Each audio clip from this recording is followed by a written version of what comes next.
House with a Garden by Office MUTO in Milos, Greece. The project offers structure through the use of a courtyard rooted in both the site itself and its surroundings architectures. This court constitutes the bare essence of the building.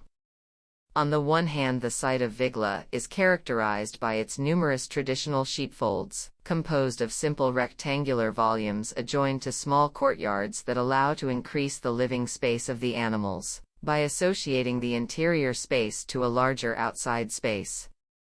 On the other hand, the place itself is defined by a not very common platitude that exposes the plateau to strong winds, giving all the more relevance to the architecture of the surrounding sheepfolds.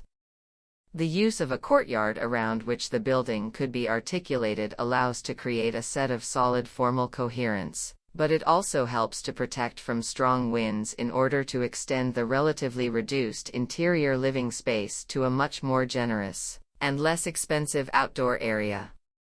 Following that logic, each element of the project is materialized by a simple rectangular volume connected directly to the courtyard, without secondary circulation.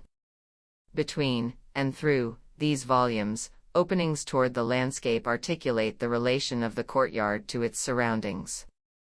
The stones used to build the walls were extracted from the ground while digging the foundations and the underground cistern that collects rainwater. Then associated with the necessary concrete elements, they together develop a simple mineral architectural language, reinforcing the horizontality of the building and the unity of the courtyard.